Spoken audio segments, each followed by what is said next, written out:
What up guys, it is Justice here and welcome to a new video on the channel, and this one is going to go through an overview of the Seren Prayers and Spells that were unlocked from the Light Within Seren quest that came out last Monday. I completed the quest guys, and I'm going to say straight away some initial feedback on the quest. I think the quest was absolutely brilliant. I loved the fact that it kept going to the past, to the future. I actually had to do Meet in History right before I started the quest. I was like, why do I have to do this flipping side quest? And I was like, okay, now I get it because of the enchanted key. Now I loved the way they linked in the enchanted key into the quest by going back into the past and actually speaking to Guthix again. And I loved at this point there was just trolls going around the RS community saying, Guthix is alive, Guthix! But no, Guthix was not alive. Well, I guess he was again, but that's only because we went to the past when he, used to be alive. And yeah, spoiler alert, but anyway, I'm pretty certain everybody knows Guthix is dead, people. Another part of the quest that I really liked was the fact of rebuilding Seren and that whole lore behind rebuilding Seren, exploring the Elven lands, collecting all of those shards through the different methods. I loved the aspect how they linked in the exoskeleton to go and get the shard by persuading the guard that you were in fact Seren. And yeah, the whole thing was pretty damn cool. I liked that aspect. Now, in terms of feedback to improve that sort of quest, of course you guys probably have an idea of what I'm about to say. I wanted a boss fight, guys. I'm just like, I want combat as much as possible, and there wasn't really any combat. There was obviously the crystal shapeshifters that now actually give you crystals for new Tier 80 armor, but that'll be another video. But yeah, as a whole, I thought the quest was great. But now moving on to all of the different updates that came out, I will be going into an overview of all the Seren Prayers and Spells, are the ones which I feel are the most interesting and why. But to start off, the action bars, guys. You can now have multiple action bars. You go into your game settings and all you need to do is just turn on your secondary or tertiary, etc. action bar, and it will appear on your interface. Unlock your interface and you can move about it as you wish to do so, and you can alternate between the ability bars pretty easily and pretty quickly. If you go onto the actual action bar that is not on Spotlight, it will become spotlighted on your main action bar, and you can keep swapping them pretty easily and swiftly like that as well. You can now have an additional 5 action bars. I don't know why you'd need that many, but I'm sure there's a lot of pros out there right now who have thought already of many useful ways in which they can use these additional action bars on the screen at the same time. Of course, you don't have to keybind everything. You can just create an action bar and you can click it manually, and it can all be there in a nice order for yourself if that's what you like to do.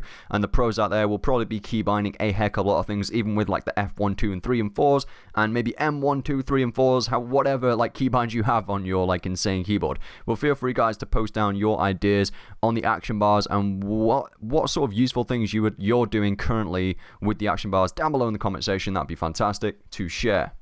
Now, when Seren Prayers and Spells came out, the hype was extremely real, and we're trying to keep the hype going, guys, because they can be used if we explore them.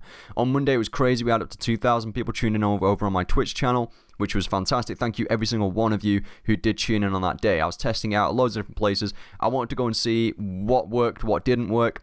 Straight off the bat, someone was saying, Prism of Salvation, can we use it to escape the next ice prison? So I tried it out, and guess what, guys? You cannot escape the ice prison with Prism of Salvation because it's blocking your way, even if you're not stunned. So there's lots of things which I wanted to try out. People were like, oh, you should try the shield dome at Virago's entrance and not get hit by it. So yeah, there was or like reduction of damage. Anyway, there's like crazy suggestions out there. Some of them a bit wild, like the one I just said.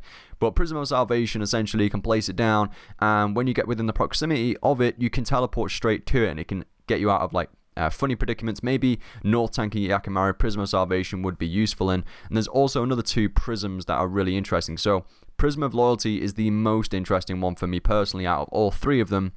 Essentially, you stack it up with life points before the kill starts, let's say, or whenever you want throughout the kill. I would be smart with it though. So you stack up your life points into this Prism of Loyalty. Anybody around it can stack their life points in to build it up quicker to the maximum LP storage. And you can place it where you feel like it's going to be useful. For example, a Raxor, let's say, you could put it at the start of phase 4, and whilst a Raxor's doing its animation, whilst a Raxi's coming down and just like eating a Raxor, you can absorb your life points into the Prism of Loyalty, then eat back up to full if you want, or brew back up to full so you don't lose adrenaline, and you're ready for the fight. And it's emergency healing, so it'll heal you when you drop below 25% life points. So there's a lot of useful situations for this specific spell, which I absolutely love. Another spell that caught my eye is the Shield Dome. Lots of pros and cons to this one, mostly cons. Once the player places the Shield Dome down, you cannot DPS. That player can't DPS or deal any damage, otherwise it will break the dome. The dome lasts for 15 seconds, originally gives a 50% damage reduction.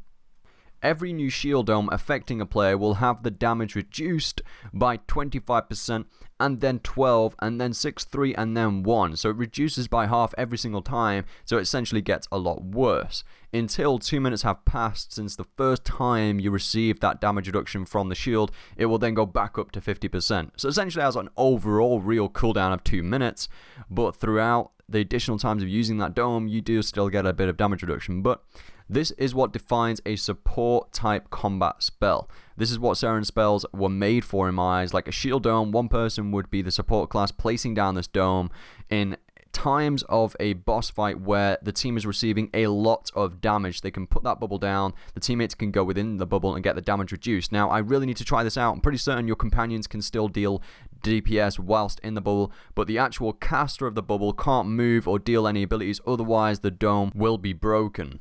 Now, historically, only the Lunar spellbook had a spellbook swap, where you could switch back to another spellbook for one spell only, and then it would switch back to the original book.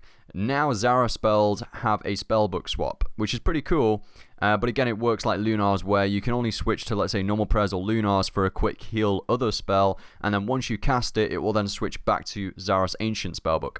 Still pretty interesting that now Zara spellbook has this capability.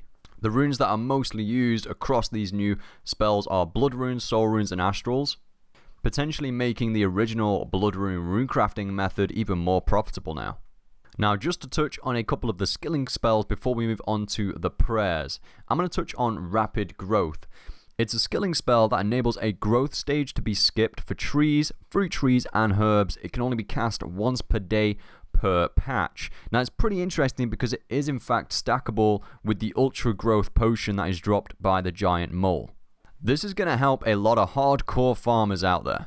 Okay, moving on to prayers, and the prayer which I know I'm going to be using the most is Dark Form. Dark Form doubles the chance for Shadow, Smoke, Ice, or Blood spells effects to activate on use of an ability during combat.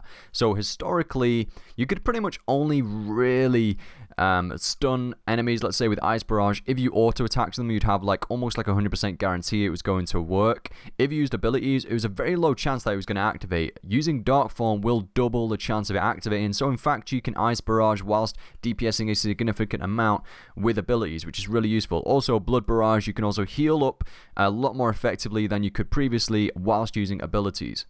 Very useful for raiding if you're using magic. Let's say you're a North tank and you want to stun the jellies with Ice Barrage whilst also dealing damage. This could be pretty useful for you. Another interesting prayer is the Soul Link, which comes in extremely useful in many situations. Cowfight King is one of them. When it comes to the green ability, it comes in very useful, but also you can use it with Deflect Prayer, so it stacks with your Deflect Prayers. Another attempt is maybe base tanking Akamaru. You want to share out the damage amongst somebody and take it in turn Soul Linking amongst the team. Base tanking at Virago, bomb tanking at Virago, sharing the damage output across the team in different ways with Soul Link. However, it is glitched out right now, and it doesn't seem to half the damage taken equally amongst the two players who are using Soul Link. And again, with the healing, it doesn't seem to spread out the heals that effectively either. I tested out with Rejuvenate with a friend, and base tanking at Virago, my friend was getting hit like 2.7 Ks, and I was getting hit 400s. It just didn't seem right. It almost felt like my teammate was taking half of the original damage, and I was only taking half of the damage through my prayer and the defensive abilities and my shield that I was using. Now, just to run over a few prayers that I feel are quite insignificant, I'll tell you briefly why. This is just an overview. Fortitude, for example, it gives plus 10 defense levels, let's say not 10% defense bonuses as it states, making equal boost to Turmoil, for example. It gives a laughable, ridiculous plus 100 life point buff, which is just stupid in my opinion. 100 life points. Oh my god, that's going to help you so much in combat. Allows regeneration in combat, which is pretty nice. That's the nice bonus. But in terms of the trade-off from the DPS lost from not using Turmoil, it seems an insignificant HP bonus as a trade-off from losing out on that DPS. Give tankers a decent life point boost out of this prayer, please. Even if it's 1,000, 10 times fold, that will be fine. It's a trade-off from the DPS loss, and they can play as tankers. And I would even take just a 500 LP boost, but also an accuracy boost. So when we're using our defensive abilities, we will be more accurate with them, such as debilitate. Teamwork protection, pretty interesting concept. It provides up to 25% damage reduction to all styles and 5% deflect if you've got a total of 5 players using the teamwork protection prayer at the same time within the same proximity. Now you can use it with soul split, yes, but you can't use it with deflect prayers. You're only really going to use this, right, where you're taking damage as DPS, where you've got 5 people who are taking damage. But what are you going to use? Are you going to use this, which gives you up to 25% damage reduction plus soul split healing, which cannot compete with 50% damage reduction from deflect prayers? What are you going to choose? You're going to choose deflect prayers. And that's not even taking into consideration the Hydrix buff that came into play recently, where if you're wielding at Amulet of Souls, which I definitely do when I'm at Yakimarian raids, you have a greater damage reduction, actually boost it by another 10%, so you're getting 60% damage reduction whilst you're wearing the Amulet of Souls. But anyway, on to more positive things. The Super Heat Form Prayer is absolutely brilliant, giving you up to 650,000 fire making experience per hour. If you want to know the method, link in the description below of the video that I made on release date. There are a lot of pros and cons that have came out of the Seren Prayers and Spells, some of which are absolutely brilliant, such as the Prism of Loyalty, Dark Form, and the Super Heat Form Prayer. However, there's also some things that just don't make sense, such as Fortitude, which just doesn't feel like a good trade-off from using Turmoil, Anguish, or Torment, and also Soul Link. It has so much potential, yet it's completely glitched out right now. So hopefully Jagex will fix these things, improve on what they've created here. I think they've started something really cool. Also, one thing which I didn't really touch on is Intercept, the Intercept spell, and I will be touching on that in a separate video because it's pretty cool what it does. Thank you for watching. Make sure to subscribe and thumbs up this video if you found this summary useful and you want to share it with others. I'll see you guys in the next one.